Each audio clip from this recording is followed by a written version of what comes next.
Assalamualaikum warahmatullahi wabarakatuh.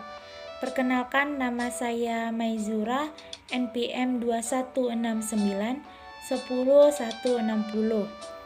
Saya berasal dari kelas 1C PGSD. Di sini saya akan membuat tugas video pedagogik dosen pengampu Ibu Nur Aswinda, SPD, MPD. Di sini saya akan menjelaskan yaitu tentang manusia sebagai animal edukandum.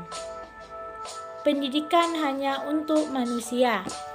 Manusia sebagai animal edukandum secara bahasa berarti bahwa manusia merupakan hewan yang dapat dididik dan harus mendapat pendidikan. Pertama, manusia dan hewan. Pada dasarnya, hewan berperilaku hanyalah berdasarkan atas insting atau nalurinya. Hewan tidak dapat membedakan perbuatan baik ataupun buruk, mana perbuatan bermoral maupun tidak bermoral.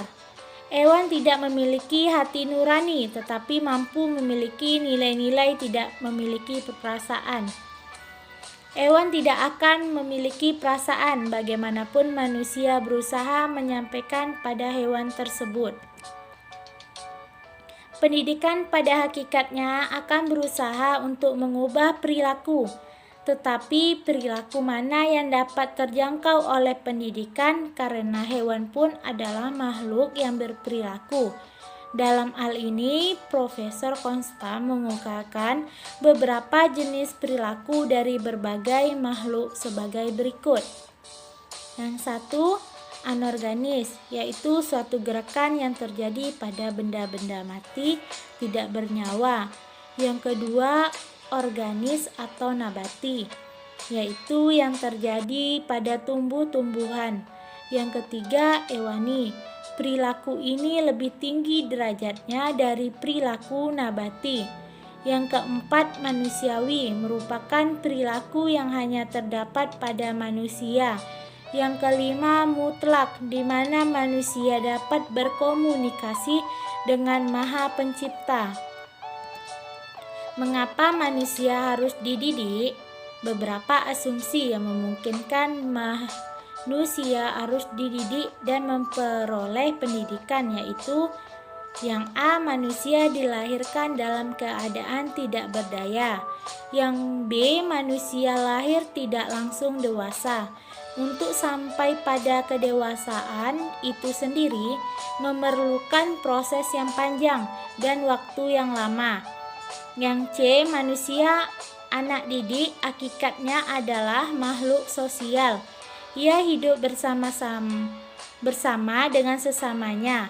Ini akan terjadi hubungan pengaruh timbal balik di mana setiap individu akan menerima pengaruh dari individu lainnya. Manusia sebagai makhluk yang dapat dididik. Manusia belum selesai menjadi manusia. Ia dibebani keharusan untuk menjadi manusia. Tetapi ia tidak dengan sendirinya menjadi manusia. Untuk menjadi manusia, dia perlu dididik dan mendidik diri. Manusia dapat menjadi manusia hanya melalui pendidikan. Demikian kesimpulan Immanuel Kant dalam teori pendidikannya. Pernyataan tersebut sejalan dengan hasil studi M.J. Legevin yang memberikan identitas kepada manusia dengan sebutan animal educandum, atau hewan yang perlu dididik dan mendidik diri. Ada 4 prinsip antropologis yang melandasi kemungkinan manusia akan dapat dididik, yaitu 1. Prinsip potensialitas, 2. Prinsip dinamika, 3. Prinsip individualitas, 4. Prinsip sosialitas. Anak manusia dalam kondisi perlu bantuan. Dalam perjalanan hidupnya, anak manusia masih harus belajar hidup. Adapun hal tersebut mengimplikasikan adanya ketergantungan dan perlunya anak memperoleh bantuan dari orang dewasa. Untuk dapat mewujudkan semua potensinya itu, anak manusia mempunyai ketergantungan kepada orang dewasa. 1. Manusia lahir tidak berdaya. A. Manusia memiliki kelebihan. B. Manusia belum dapat menolong dirinya sendiri. C. Manusia dilahirkan dalam lingkungan manusiawi. 2. Dunia manusia sebagai dunia terbuka. A. Manusia belum siap menghadapi kehidupan. Yang B. Manusia mampu menggunakan alat.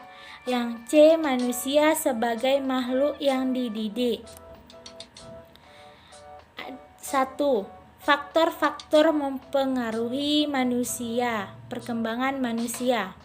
Adapun beberapa faktor yang mempengaruhi perkembangan anak adalah sebagai berikut. Yang pertama, faktor keturunan. Yang B, faktor lingkungan. Yang C, faktor diri. 2. Aliran-aliran pendidikan. Pembawaan atau dasar nature atau pendidikan ajar memiliki 3 aliran pokok, yaitu yang pertama, nativisme, di mana tokoh aliran nativisme adalah Schopenhauer. Penghanut teori ini berasumsi bahwa setiap individu anak dilahirkan ke dunia dengan membawa bakat atau potensi yang merupakan faktor turunan yang berasal dari orang tuanya. Yang B, empirisme, di mana tokoh aliran empirisme antara lain John Locke dan J.B. Watson memiliki berasumsi bahwa setiap anak dilahirkan ke dunia dalam keadaan bersih, bagaikan kertas putih yang bersih. Yang C, konvergensi, di mana tokoh aliran ini antara lain William Stein. Penganut aliran ini berasumsi bahwa perkembangan individu ditentukan baik oleh faktor atau potensi yang merupakan turunan maupun oleh faktor lingkungan pengalaman. Baiklah, sampai di sini yang dapat saya jelaskan. Lebih dari kurangnya saya mohon maaf. Wassalamualaikum warahmatullahi wabarakatuh.